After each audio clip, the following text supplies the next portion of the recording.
ونعوذ بالله من شرور أنفسنا ومن سيئات أعمالنا من يهده الله فلا مضل له ومن يضلله فلا هادي له ونشهد أن لا إله إلا الله وحده لا شريك له وأشهد أن سيدنا وسندنا وحبيبنا مولانا محمدا عبده ورسوله الذي أرسله بالحق بشيرا ونذيرا وداعيا إلى الله بإذنه سراجا وقمرا منيرا فقد قال الله تعالى في كلامه المزيد وفرقانه الحميد أعوذ بالله من الشيطان الرجيم بسم الله الرحمن الرحيم إن الله وملائكته يصلون على النبي يا أيها الذين آمنوا صلوا عليه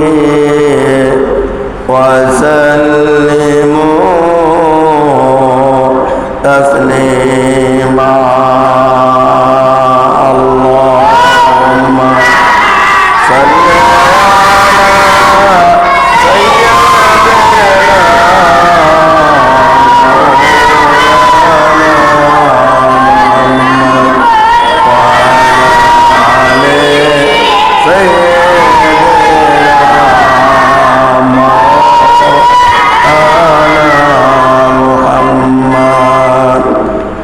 سبحان الله والحمد لله لا إله إلا الله لا إله إلا الله لا إله إلا الله سبحان الله والحمد لله لا إله إلا الله لا إله إلا الله لا إله إلا الله سبحان الله والحمد لله لا إله إلا الله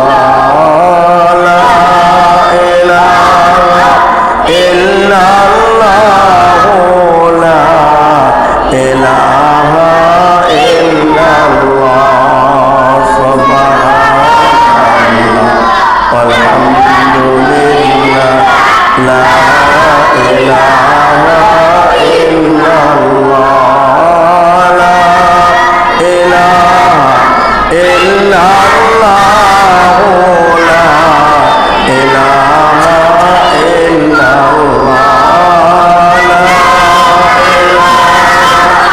إلا الله لا إله إلا الله سبحان الله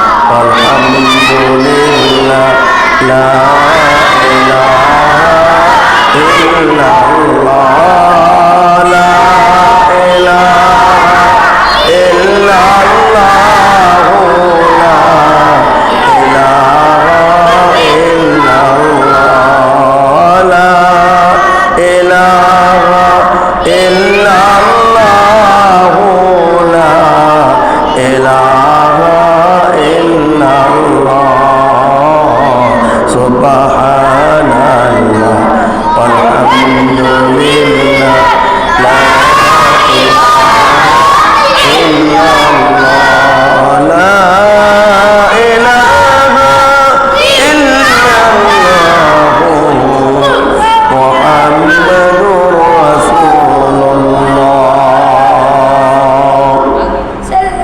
আলহামদুলিল্লাহ লা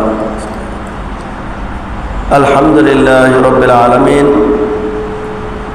والصلاة والسلام على رسوله الكريم وآله وأصحابه أجمعين মুআজ্জাজ মুহতারাম সম্মানিত অবস্থিতি প্রাণ প্রিয় মাদ্রাসার তলবে ইলমরা এবং আশেপাশে দূরে ও কাছে অন্তর আলের মা ও বোনেরা, আসসালামু আলাইকুম ওয়া রাহমাতুল্লাহি তাআলা ওয়া বারাকাতুহু।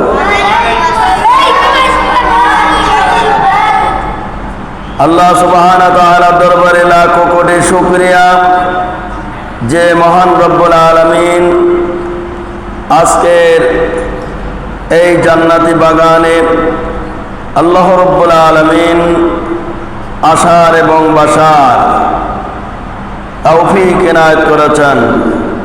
সেজন্য সেই আল্লাহর দরবারে শুকরিয়া জ্ঞাপন করি, সকলে বলি আলহামদুলিল্লাহ। দরুদ ও শান্তি ও সালাম বিশ্ব মানবতার মহান শিক্ষক সরায়ে কায়নাত আকাই নামদার তাজদারে মদিনা আহমদ মুজতবা মোহাম্মদ মুজতবা বিশ্ব নেতা বিশ্ব নবী দো জাহানের বাদশাহ সরকারে দো আলম জনাবে মোহাম্মদ রাসূলুল্লাহ সাল্লাল্লাহু আলাইহি ওয়াসাল্লাম, সেই নবীর উম্মত হিসাবে আল্লাহ সুবহানাহু ওয়া তাআলা আজকের এই জান্নাতি বাগানে আল্লাহ রাব্বুল আলামিন আশার এবং বাসার তৌফিক এনায়েত করেছেন। সেজন্য সেই আল্লাহর দরবারে শুকরিয়া জ্ঞাপন করি, সকলে বলি আলহামদুলিল্লাহ। হাজরান, আজকে বৃহস্পতিবার জুম্মার রাত, এদিনে দোয়া কবুল হয়, বরকতপূর্ণ রাত, ফজিলতপূর্ণ রাত, এদিনে দোয়া কবুল হয়। ঠিক এরকম একটা দিনে আমরা এখানে উপস্থিত হয়েছি। আজকে নূর মোহাম্মদ রাবিয়া দারুল উলুম হাফিজিয়া মাদ্রাসার পরিবেশ দিক থেকে খেয়াল করলে এখানে মূলত উদ্দেশ্য হলো নূর মোহাম্মদ রাবিয়া দারুল উলুম হাফিজিয়া মাদ্রাসায় ছাত্রদের পক্ষ থেকে কোরআন শরীফ তিলাওয়াত হবে, এখানে হাফেজ হবে, এখানে কোরআনের হাফেজ হবে এবং এই কোরআনের হাফেজরা এখান থেকে বের হয়ে যাবে আর এর সওয়াবের অধিকারী হবেন নূর মোহাম্মদ রাবিয়া দারুল উলুম হাফিজিয়া মাদ্রাসার পরিচালকের পিতামাতা। যে নাম আমি বলছি এরাই হলো আজকে তাদের উপলক্ষকে কেন্দ্র করে এই মাদ্রাসাটা করা, তাদের উপলক্ষ করে এই মাদ্রাসা করা। কিন্তু আজকে বর্তমান মাদ্রাসার যে পরিবেশ চলছে, এক প্রকারের আমি মনে করি এই মাদ্রাসা এক প্রকারের হেফজোখানার পরিবর্তে পার্কিং সিস্টেম হয়ে গেছে। হেফজোখানার পরিবর্তে পার্কিং সিস্টেম হয়ে গেছে, যেখানে যুবক যুবতীরা এসে টিকটক করছে, যেখানে ছবি করছে, নামাজের টাইমে ছবি করছে, টিকটক করছে। এখানে মানে যতটুক পরিমাণ নূর মোহাম্মদ রাবিয়া দারুল উলুমের নূর মোহাম্মদ রাবিয়ার যে সওয়াবের কথা, যতটুক সওয়াব হবে, এই সওয়াব 0 হয়ে যাবে। একদিকে সওয়াব হবে, অপর দিকে যা গুনাহ হবে এই আমলনামায় সব কেটে যাবে। কাজেই মাদ্রাসা, এটা একটা মাদ্রাসা, এখানে কোরআনী শিক্ষা হবে, কোরআনী প্রতিষ্ঠান, যেখানে আল্লাহ রাব্বুল আলামিন নারীদেরকে বলেছেন আউযু বিল্লাহি মিনাশ শাইতানির রাজিম বিসমিল্লাহির রাহমানির রহিম وقرن في بيوتكن ولا تبرجن تبرج الجاهلية الأولى।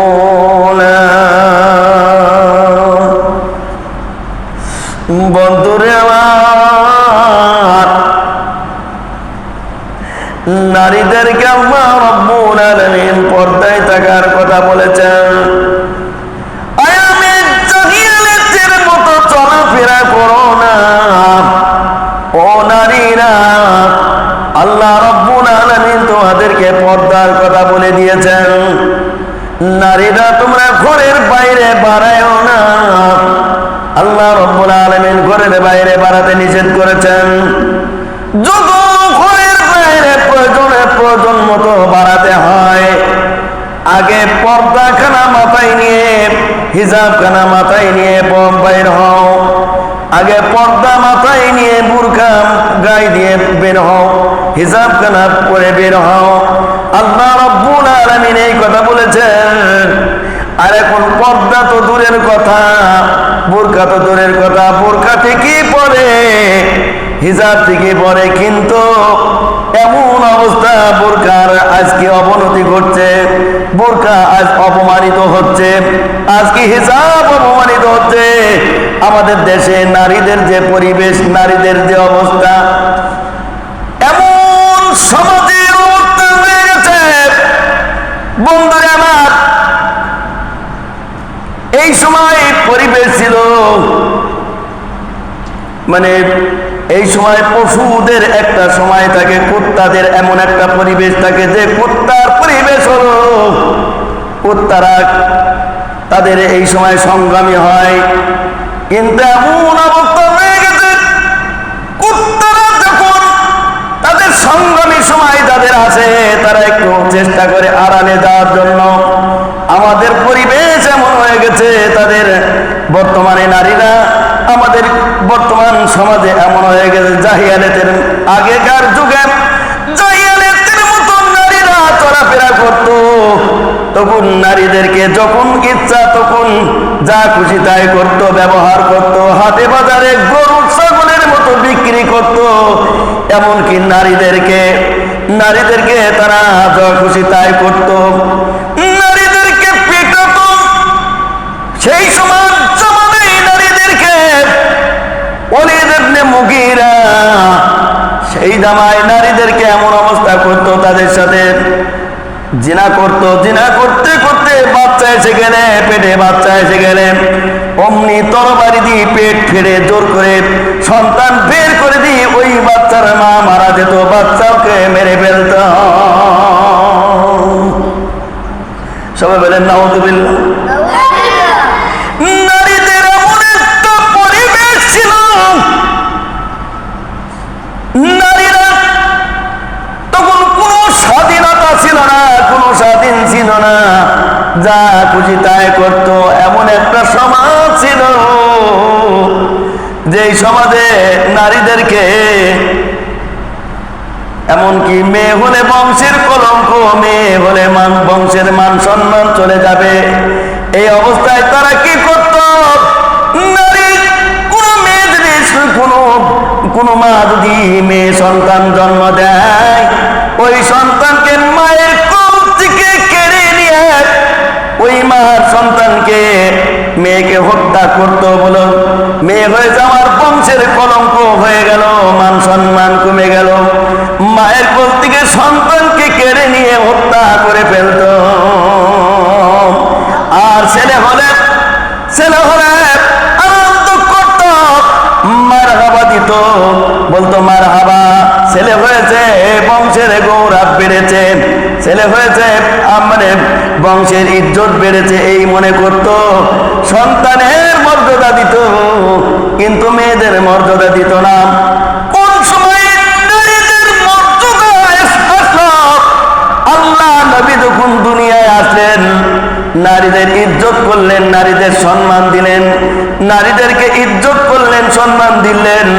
পর্দার ব্যবস্থা ছিল না, পর্দার ব্যবস্থা আল্লাহ নবী এগুলা করেছেন। এই জন্য আল্লাহ রাব্বুল আলামিন বলেন, ও নারীরা, তোমরা এমন একটা চাদর পরো যে চাদরে পা থেকে মাথা পর্যন্ত ঢেকে যাবে, এমন একটা চাদর পরো একেবারে সম্পূর্ণ ঢেকে যাবে। কিন্তু এখন ওই চাদর আর ব্যবহার হচ্ছে না, ওড়না পর্যন্ত ব্যবহার করে না। আমাদের সমাজের মেয়েরা ওড়না যত ব্যবহার করে, মাথায় মাফলারের মতো ঝোলায় নাই, এমন ওড়না ব্যবহার করা হয়। ওই ওড়নার ভিতরে আপনারা যারা চোখালা মানুষ তারা দেখছেন, আমার তো কান আছে, আমি শুনতে পাই, এক প্রকার আল্লাহ রাব্বুল আলামিন আমাকে গুনাহ থেকে বাঁচাই দিচ্ছেন। কারণ এই দুনিয়ার পরিবেশে আমি বুঝছি না, নারী যে ওড়না ব্যবহার করে, ওই ওড়না দিয়ে ঝকমক করে ওগুলি চেহারা যাতে দেখা যায়, এই হলো আমাদের অবস্থা। কাজী আজকে সমাজ, বর্তমানে সমাজের পরিবেশ নষ্ট হচ্ছে, সমাজের যুবকগুলি নষ্ট হচ্ছে। বন্ধুরা আমার, এমন অবস্থা আজকে যদি চিনির বয়ম যদি আগলা থাকে, চিনির বয়ম যদি আগলা থাকে, অথবা রসগোল্লা যদি আগলা থাকে, কেউ নেবে? রসগোল্লার দোকানে যদি ওই রসগোল্লা মারান করে ঢেকে না থাক, মিষ্টি যদি আগলা করে থায়, আর যদি বলে দোকানদার বলে, ভাই আমার মিষ্টি 1 নম্বর মিষ্টি, আমার মিষ্টিটা ভালো, আপনারা খান, কেউ খাবে? আমার মিষ্টি ভালো মিষ্টি, কেউ দয়া করে খান, টাকা লাগবে না, টাকা পয়সা নেব না, আমার মিষ্টি খান, কেউ খাবে? আজকের সমাজের অবস্থা এরকম হয়ে গেছে। মানে যদি আগলা থাকে মিষ্টিতে, পিঁপড়ি বসবে কিনা? পিঁপড়ি বসবে না? মাছি বসবে কিনা? মাছি বসবে না? যদি বলা যায় পিঁপড়ি, হাতে ধরি পায়ে ধরি, তুমি আমার মিষ্টিতে বসো না, মাছি রে হাতে ধরি পায়ে ধরি, তুমি আমার মিষ্টিতে বসো না, বলুন তো দেখি ওরা শুনবে? ওরা বসবে না, ওই জায়গাতে চলে যাবে। এই মাছি আর মিষ্টি যেরকম, মিষ্টি যদি আগলা থাকে, তাহলে বর্তমান মিষ্টি যদি আগলা থাকে, তাহলে অবশ্যই পিঁপড়া বসবে, মাছি বসবে। আমাদের নারীদের বর্তমান যৌতুকের প্রথা এসে গেছে। এই যৌতুকের প্রথা হলো আমাদের নারীরা তাদের ইজ্জতকে তারা নিজেই নষ্ট করছে। নারীরা যদি ওপেন ভাবে খোলামেলা গান যদি আজকে বেড়ে বেড়ায়, আজকে নারীরা খোলামেলা ওপেন ভাবে তারা যদি এখানে বেড়ায়, আজকে বর্তমান নারীরা খোলামেলা ভাবে বেড়াচ্ছে, এলোমেলো ভাবে তারা বেড়াচ্ছে, আর ওইটা যদি যুবক দেখে, তাহলে ওই যুবকের নারীর প্রতি কি আর আকর্ষণ থাকবে? কাজী দেব, যদি আকর্ষণ না থাকে, মিষ্টির হাড়ি আগলা থাকলে মিষ্টি আকর্ষণ থাকে না। নারীদের প্রতি যদি নারীরা যদি আজকে আগলা ভাবে, এলোমেলো ভাবে, নাকেট ভাবে চলাফেরা করে, তাদের আকর্ষণ নষ্ট হবে। এবার ওই মেয়েকে বিয়ে যদি দিতে হয়, এবার সমাজে যৌতুকের প্রথায় এসেছে, বলে ভাই তোমার মেয়ে বিয়ে দিতে হবে, আমাকে একটা গাড়ি দিতে হবে, আমাকে একটা বাড়ি দিতে হবে, আমাকে করবে কিনা? করবে না? যদি আজকে এই অবস্থা হয় নারীদের, তাহলে আজকে সমাজের অবস্থা কি হবে? আজকে বর্তমান যে সমাজ, নারীদের অবস্থা কি? আল্লাহ রাব্বুল আলামিন নারীদেরকে বললেন, ও নারীরা, তোমরা পর্দার বাইরে বাড়ায়ো না, তোমরা পর্দার বাইরে বাড়ায়ো না, তোমরা এমন একটা পরিবেশ নিয়ে চলো, আগে ঘরের পরিবেশ নিয়ে বাইরে বাড়াও। বলুন তো দেখি, ঘরের পরিবেশ কি? ঘরের পরিবেশ কি? বোরখা। ঘরের পরিবেশ কি? ঘরের পরিবেশ নিয়ে বাইরে বাড়াতে হলো, কিন্তু আজকে ঘরের পরিবেশ নিয়ে বাইরে বাড়ায় না, অনেক এলোমেলো চলাফেরা করে। তার অবস্থা কি হবে? বন্ধুরা আমার, আয়ামে জাহিলিয়াতের যুগে নারীদের কোনো ইজ্জত ছিল না, সম্মান ছিল না। নারীদেরকে গলা টিপে হত্যা করত। আল্লাহ নবী একজন সাহাবী, তখন তিনি মুসলমান হলেন, দাহিয়া মুসলমান ছিল না। আল্লাহ নবীর কাছে কলমা পড়ে মুসলমান হয়ে আল্লাহ নবীকে বলে, ইয়া রাসূলুল্লাহ, ইয়া হাবিবাল্লাহ, কলমা পড়লে সমস্ত গুনাহ মাফ হয়। আমি দাহিয়া যে অপরাধ করেছি, অপরাধ মাফ হবে না। নবী আমার বলেন, দাহিয়া বলো, বলো কি অপরাধ তুমি করেছো, কি অন্যায় করেছো, তুমি বলো দেখি আল্লাহ সুবহানাহু ওয়া তাআলা তোমাকে মাফ করে কিনা। অবশ্যই কলমা বললে মাফ হবে। কি পাপ করেছো তুমি বলো, আমার সামনে খুলে বলো। আল্লাহ নবীকে দাহিয়া, হযরতে দাহিয়াতুল কালব বললেন, ইয়া রাসূলুল্লাহ, ইয়া হাবিবাল্লাহ, 5টি বছর আমি ব্যবসায়ী ছিলাম, আমার স্ত্রী গর্ভবতী ছিল। আমি আমার স্ত্রীকে ব্যবসায় যাওয়ার সময় বললাম, বিবি আমি বাইরে যাচ্ছি, 5টি বছরের ব্যবসায় যাচ্ছি, এই ম্যাম এর ভিতরে যে তোমার গর্ভে যে সন্তান হবে, ওটা যদি ছেলে হয় তাহলে নতুন পোশাক কিনবে, আমি নতুন পোশাক নিয়ে আনবো। আর মেয়ে যদি হয়, আমি দেখার আগে গলা টিপে হত্যা করে ফেলবি। সেই জামানার নারীরা শুধুমাত্র তারা স্বামী যা বলতো তাই শুনতো। নারীরা সন্তান হওয়ার সঙ্গে সঙ্গে মা গলা টিপে হত্যা করে ফেলতো, অনেকেই মেয়ে হওয়ার সঙ্গে সঙ্গে হত্যা করত। বন্ধুরা,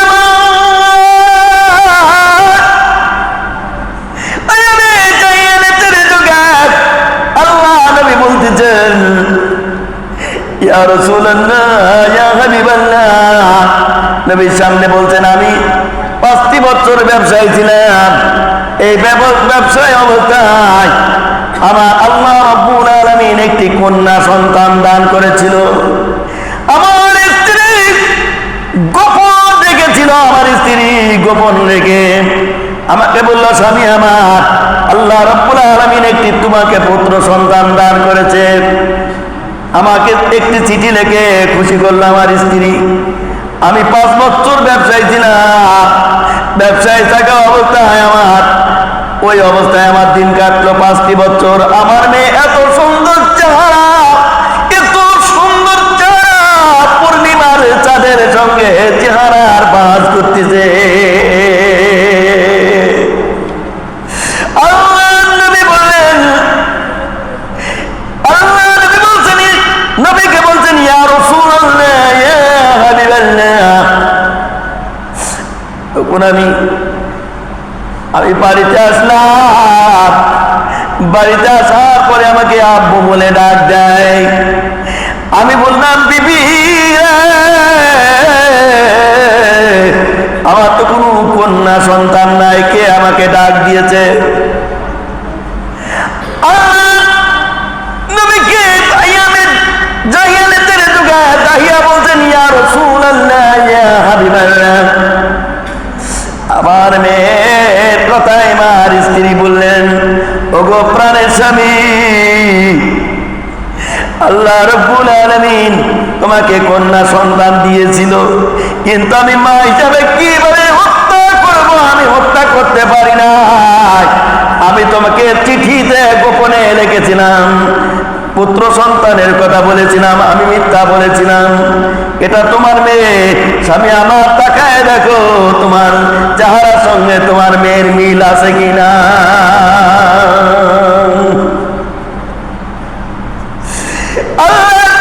চোখে পানি দাহিয়া বলছে, ইয়া রাসূলুল্লাহ, ইয়া হাবিবাল্লাহ, আমি রাত্রে যখন শুয়ে থাকি, রাত্রে আমার মেয়ে আমাকে বুকের সঙ্গে জড়ায় ধরে, ছোট্ট মেয়ে, 5 বছরের মেয়ে, আমাকে চুমা খায়, ঘুমের ভিতরে আমাকে চুমা খায় আর বুকের সঙ্গে জড়ায় ধরে। আমি আমার ইয়া রাসূলুল্লাহ, ইয়া হাবিবাল্লাহ, আমি নিষ্ঠুর দাহিয়া, আমার ভিতরে এক জাররা পরিমাণ মায়া লাগে না, এক বিন্দু পরিমাণ আমার ভিতরে কোনো দয়া হলো না।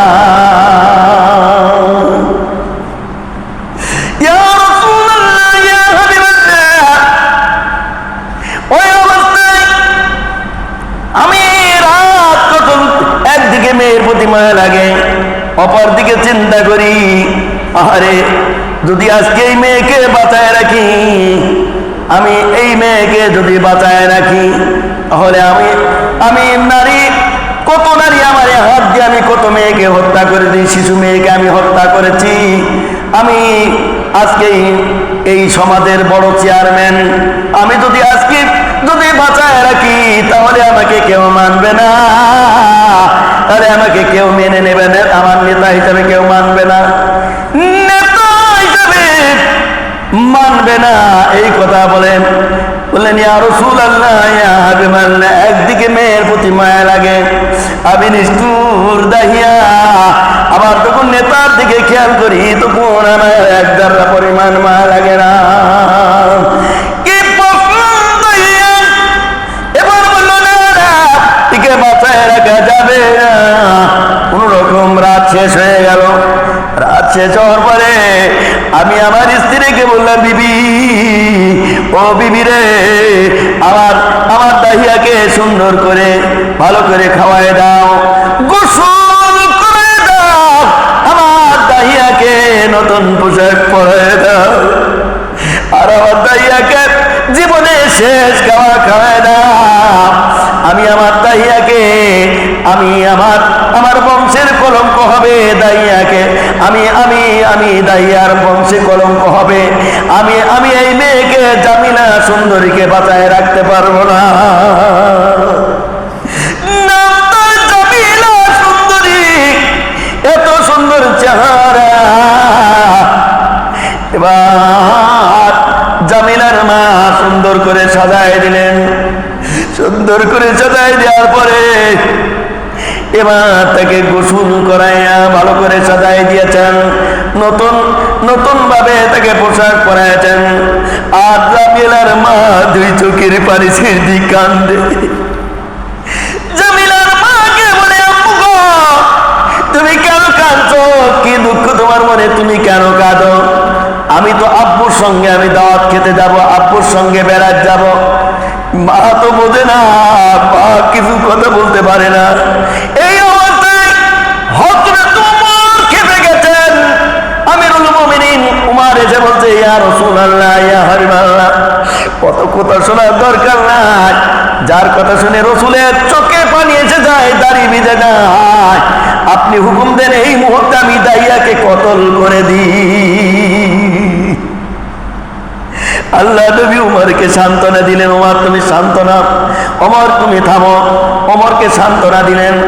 এরপরে আল্লাহ নবী চোখের পানি একেবারে চোখ দিয়ে ঝরঝর করে পড়তেছে।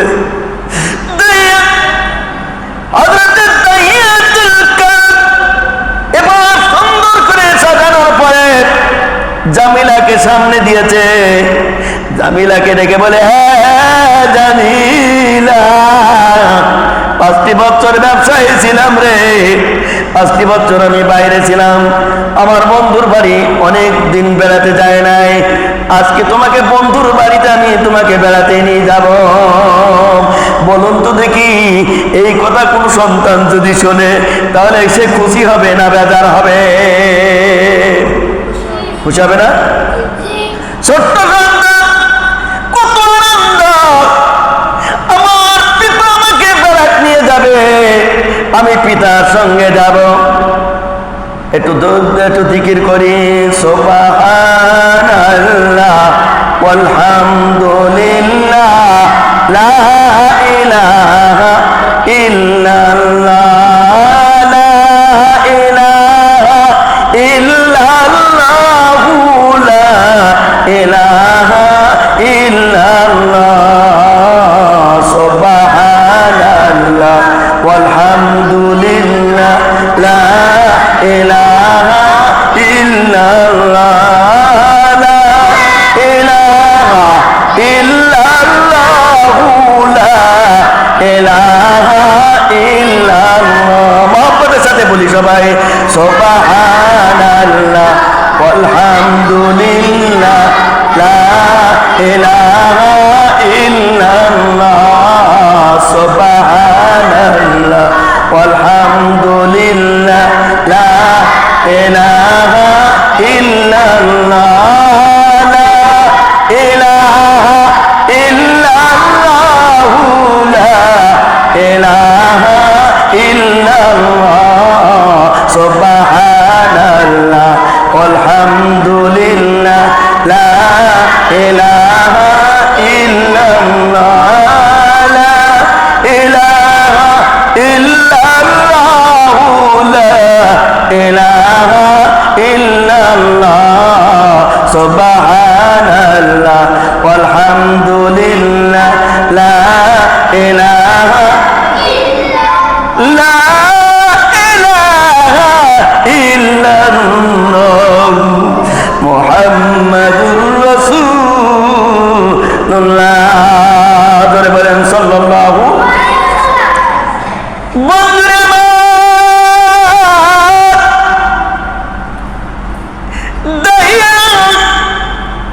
কে সামনে নিয়েছে, জামিলাকে দেয়, স্ত্রী নিয়েছে, বলে প্রাণের স্বামী আমার, এই দেখো তোমার মেয়েকে আমি তোমার হাতে তুলে দিলাম, একবার পূর্ণিমা চাঁদের দিকে তাকাও, আর একবার তোমার মেয়ের চেহারার দিকে তাকাও। তোমার মেয়ের চেহারার কোনো পূর্ণিমা চাঁদে দাগ আছে, তোমার মেয়ের চেহারায় কোনো কলঙ্ক দাগ নাই। জামিলা কেবার বলল, জামিলা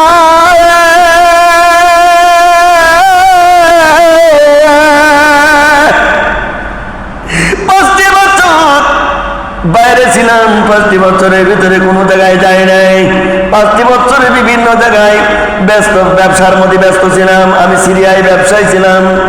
এখন আমি তোমাকে নিয়ে বন্ধুর বাড়িতে দাওয়াতে নিয়ে যাব। জামিলা আনন্দ করে, আর জামিলার মা 2 চোখের পানি ছেড়ে কান্দে। যতক্ষণ জামিলাকে দেখা যায় ততক্ষণ দেখে, আরে মেয়ে একবার মার দিকে তাকায়,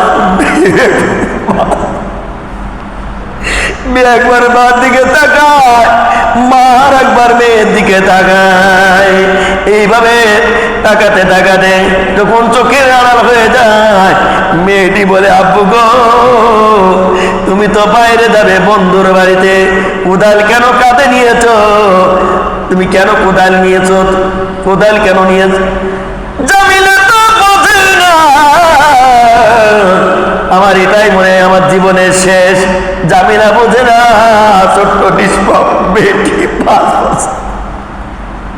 5 বছরের মেয়েটি বোঝে না, এটাই আমার জীবনের শেষ, আর কোনদিন আমি বাড়িতে ফিরব না। জামিলার পিতা বলে, জামিলা রে তুই বুঝবি না, পথে মধ্যে কোদালের প্রয়োজন আছে, ছেলে মানুষ অত বোঝার দরকার নাই, আমার সাথে তুমি চলো। সঙ্গে করে নিয়ে রওনা দিয়েছে। মক্কার ভিতরে একটি জায়গা আছে, তার নাম হলো জিন্দা কবর। আমি ওই জায়গায় হজে যাওয়ার পরে ওই জায়গায় আমি থাকতাম জিন্দা কবরের পাশে। যে মাদ্রাসা ছিল, মাদ্রাসার নাম হলো মাদ্রাসা সাওলাদিয়া। ওই মাদ্রাসা সাওলাদিয়া, ওখানে আমি জিন্দা কবরের পাশে থাকতাম। ওটা আমাদের মক্কায় হাজীদের বাড়ি ছিল। আমি যখন এই জায়গার কথা জিজ্ঞেস করলাম, জিন্দা কবর কেন বলা হয়, এখানে জিন্দা মানুষ কেন জিন্দা কবর বলা হয়?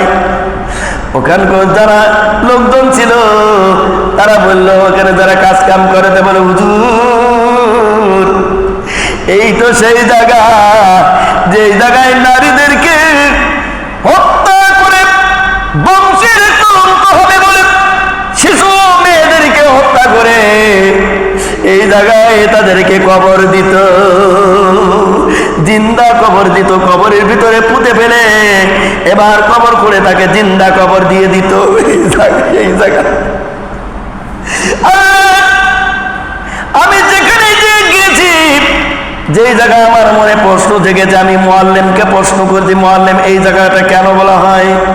বন্ধুরা আমার, যখন জিন্দা কবরের কথা শুনলাম, আমি হাদিসের ভিতরে এই ঘটনা শুনেছি।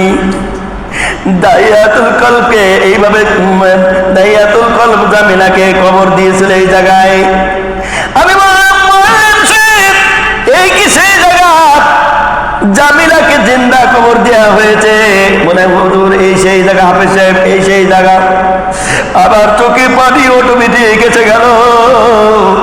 আরে যেই জায়গার কথা মানুষ আজকে অনেকে, আমি নিজে ওয়াজের ভিতরে বলতাম, আজকে সেই জায়গায় আল্লাহ রাব্বুল আলামিন আমাকে পৌঁছায় দিলে।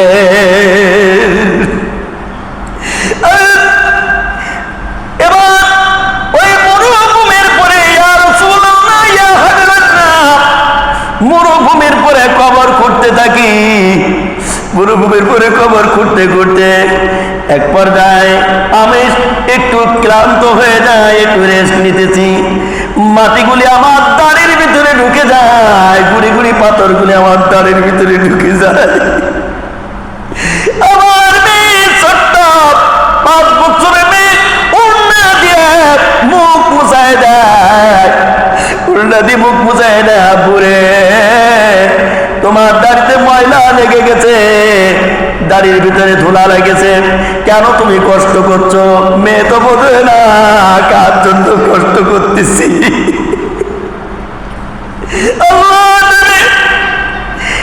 এই কথা শুনতে চায়, চোখ দিয়ে পানি ঝরঝর করে পড়তেছে। আল্লাহ নবীর চোখে পানি এমন অবস্থায় এবার বলছে, ইয়া রাসূলুল্লাহ, ইয়া হাবিবাল্লাহ, আমি আমার মেয়ে ঘাপ পোছায় দিল ওড়না দিয়ে। আমি নিষ্ঠুর দাহি, আর মনে এক জর্রা পরিমাণ মায়া লাগে না, একটু আমার ভিতরে কোনো মায়া আসে না।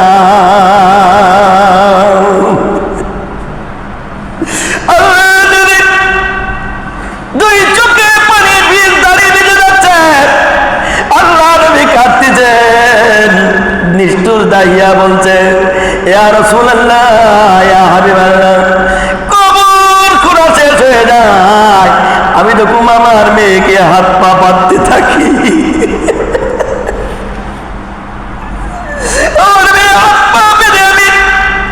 আমি যখন হাত পা বাঁধে, আমার মেয়ে বলে, আব্বা গো আমাকে বেঁধো না। মেয়ে যদি বংশের কলঙ্ক হয়ে থাকি, তাহলে তুমি আমাকে ছেড়ে দাও, কথা দিলাম রে, কোনোদিন তোমাকে আপু বলে ডাকবো না, তোমার বাড়িতে যাব না, অন্য বাড়িতে কাজ কাম করে খাবো। আমি কথা দিলাম তোমার বাড়িতে যাব না, মেয়ে যদি বংশের কলঙ্ক হয়। আমাকে মেরো না। আমি নিষ্ঠুর দাহিয়ার মনে কোনো মায়া লাগে না। জামিলা বলে, মার কাছে বলতাম, মা গো আমার আব্বু কবে আসবে গো মা? আমার মা আমাকে বলতাম, তোমার আব্বু যেদিন আসবে, তোমাকে তোমার চেহারা দেখলে, তুমি যদি মেয়ে হয়েছো, এই কথা শুনলে তোমাকে রাখবে না, তোমাকে মেরে ফেলবে। আমি বলতাম, মা গো, ও মা, আমার আব্বা যদি কোনোদিন আমাকে দেখে, একবার চেহারার দিকে দিকে যদি তাকাই তাহলে আমাকে কোনোদিন আমাকে হত্যা করতে পারবে না। আব্বু আজকে জানলাম তুমি আমাকে এইভাবে গলা টিপে হত্যা করবা, আমি জেনে ফেলেছি তুমি আমাকে বেদনা বা বেদনা আমাকে ছেড়ে দাও। ইয়া রাসূলুল্লাহ, ইয়া হাবিবাল্লাহ, আমি গর্তের ভিতরে চলে নিক্ষেপ করলাম। গর্তের ভিতরে পড়ার পরে আব্বু আমাকে মেরো না, আব্বু গো তুমি আমাকে মেরো না। এইভাবে গর্তের ভিতরে ফেলে দেওয়ার পর আমি একটা পাথর হাতে নিলাম, পাথর নিয়ে বুক বরাবর জোরে আঘাত করলাম। ওই পাথরটা যখন বুকের পরে লাগলো ফিঙ্কি দিয়ে রক্ত বের হয়ে গেল। আমার মেয়ে বলে আব্বু তুমি এত নিষ্ঠুর। আমি কবর দিয়ে চলে আসলাম, আমার মেয়েকে নিজ হাতে কবর দিলাম। ইয়া রাসূলুল্লাহ, ইয়া হাবিবাল্লাহ, এখনো যেন রে গাছের পাতার দিকে যদি তাকায়, বিভিন্ন দিকে যদি আমি খেয়াল করি, এখন কে জানো রে আওয়াজ দেয় আব্বু তুমি এত নিষ্ঠুর, তুমি আমাকে এইভাবে মারতে পারলে। সেই জন্য বলতে চাই, এই কথা বলার পরে হযরত ওমর আবার খেপে যায়, বলে ইয়া রাসূলুল্লাহ, ইয়া হাবিবাল্লাহ, এত কথার দরকার নাই, আপনি শুধু হুকুম দেন, এই মুহূর্তে আমি দাহিয়াকে কতল করে ফেলব, ওর নারী হত্যা করা শট, ওর মেয়েকে হত্যা করার স্বাদ আমি মিটাই দেব। ইয়া রাসূলুল্লাহ, ইয়া হাবিবাল্লাহ, আপনি হুকুম দেন। আল্লাহ নবী বললেন ওমর তুমি শান্ত হও। ওমরকে থামতে বললেন। আল্লাহ নবী এবার দাহিয়াকে বললেন, দাহিয়া তুমি যে অপরাধ করেছ, তুমি অন্যায় করেছো, জাহিয়ালের যুগে জাহিয়াল থাকতে তুমি অন্যায় করেছো, একবার তুমি মন থেকে কলমা পড়ে নাও না, ইলাহা ইল্লাল্লাহু মুহাম্মাদুর রাসূলুল্লাহ, জোরে বলেন সাল্লাল্লাহু। কোন একদিন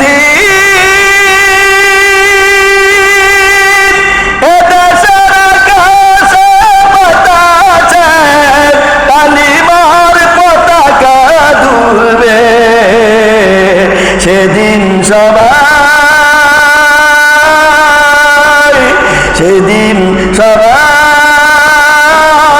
খোদাই বিধান পে দুঃখ বেদনা ভুলবে, সেদিন সবাই খোদাই বিধান পে দুঃখ বেদনা ভুলবে। একাকিনী রমণী নির্জন পথে যাবে, কোনদিন কটু কথা কবে না। একাকিনী রমণী নির্জন পথে যাবে, কোনদিন কটু কথা কবে না। সেই দিন আর নাই বেশি দূরে, সেই দিন আর নাই বেশি দূরে, সকলে শান্তিতে থাকবে, সেদিন সবাই খোদাই বিধান পে দুঃখ বেদনা ভুলবে। চিল্লায় বলেন মারহাবা।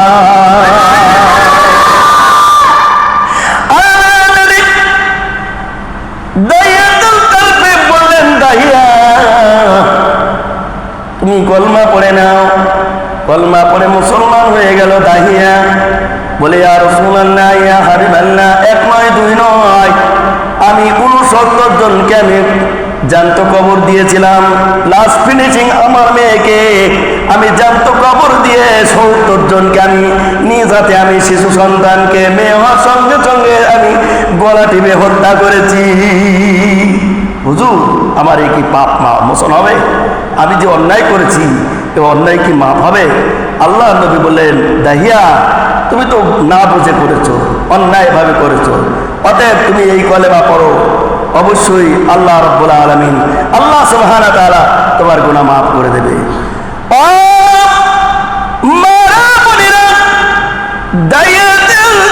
জাহেলিয়াতের যুগ সেই সময় ছিল, সেই সময় নারীদেরকে যা খুশি তাই করত, নারীদের যা ইচ্ছা তাই তারা করতে পারত। হাটে বাজারে গরু ছাগলের মতো বিক্রি করত। ওলীদ ইবনে মুগীরা নারীদের সঙ্গে মিলামেশা করত, সঙ্গম করতেন।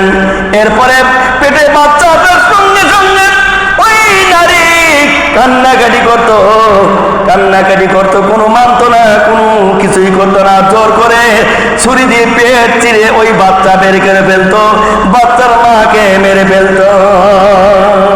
বর্তমান ওই জাহিলিয়াতের যুগ আর এখনকার যুগ কোনো পার্থক্য নাই।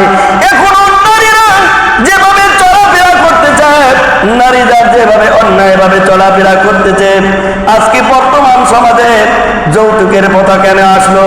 এখনো সৌদি আরবের ভিতরে যৌতুক কোনো নাই। যার মেয়ে হয় ওই বাবা বিরাট ধনী মানুষ। সৌদি আরবের ভিতরে কোনো বাবার যদি 4টা কন্যা সন্তান থাকে, সে হলো ধনী। চেহারা যত ভালো হবে তত মূল্য দিয়ে বিক্রি করবে, তত টাকা বেশি পাবে। আর আমাদের সমাজের বিপরীত, আমাদের সমাজে আমাদের আজকে নারীদেরকে, আজকে আমাদের বর্তমান ছেলেদেরকে কিনা লাগে, টাকা যত বেশি দেবে তত তার মেয়ে তত শান্তি বেশি পাবে। টাকা দিবে না, শান্তি পাবে না।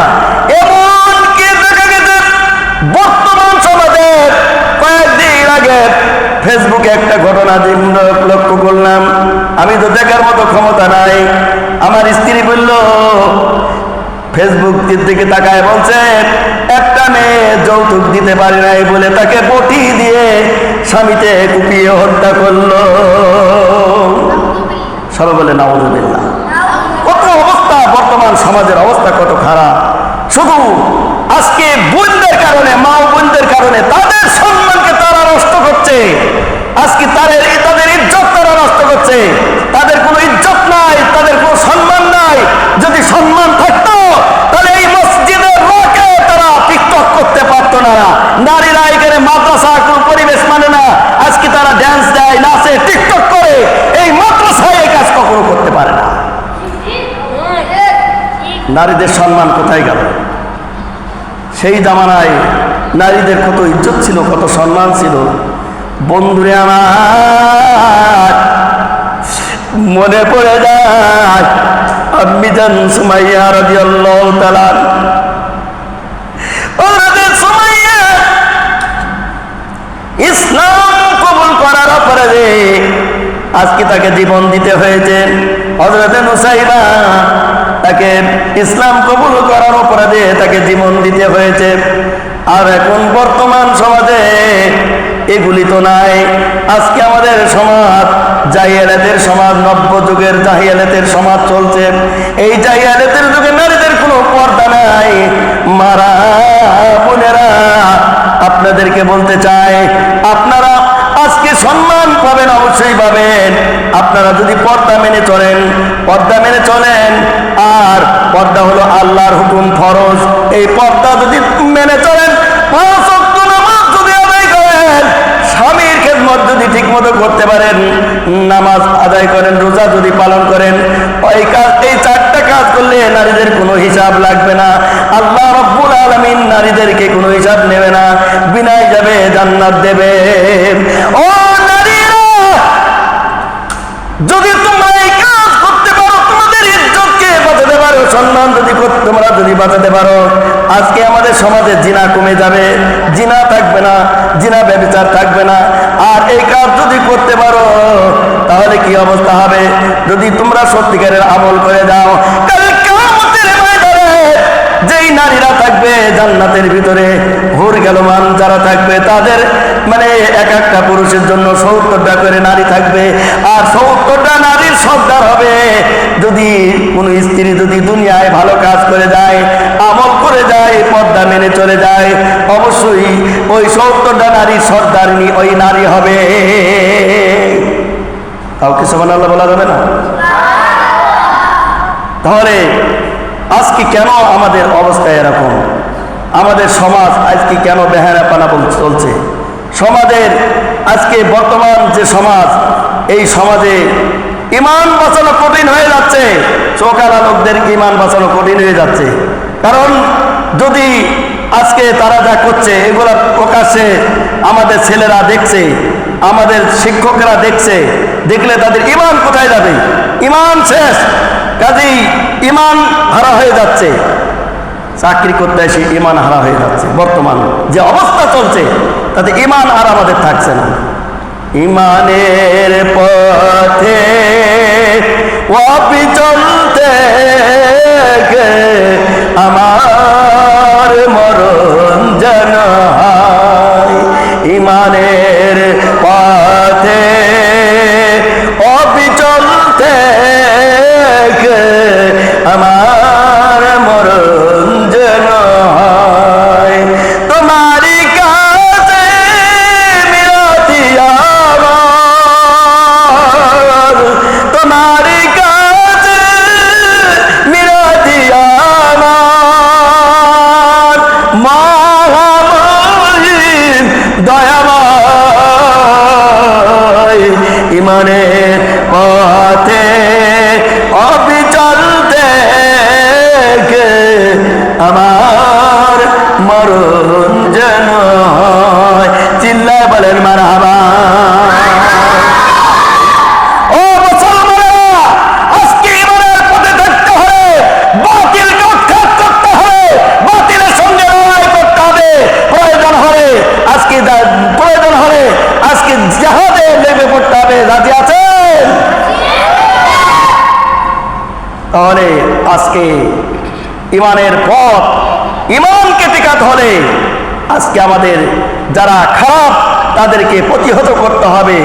জীবনের মূল্য হলেও ইমানের পথে থাকতে হলে, ইমান যদি বাঁচাতে হয় তাহলে এই সমস্ত বর্তমান অন্যায় অশ্লীল কাজকে কি করতে হবে?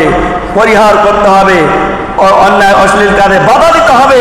এই কাজ করা যাবে না। কি সবাই রাজি আছো? আমার বাবাজি, আমার ভাই জানেরা, কাজেই আজকে আমি যে কথাগুলো সংক্ষেপে বললাম, এতক্ষণ কিছু কথা সবার মাঝে আলোচনা করেছি কোরআন এবং হাদিস থেকে। আর এই কথাগুলো আপনারা শ্রবণ করেছেন। আল্লাহ সুবহানাহু ওয়া তাআলা প্রত্যেককে আমল করার তৌফিক দান করুক। সকলে বলে আমিন। ওয়া আখিরু দাওয়ানা আনিল হামদুলিল্লাহি রাব্বিল আলামিন। বারাকাল্লাহু লাকুম ফিল কুরআনিল আযীম। আসসালামু আলাইকুম ওয়া রাহমাতুল্লাহি তাআলা ওয়া বারাকাতুহু।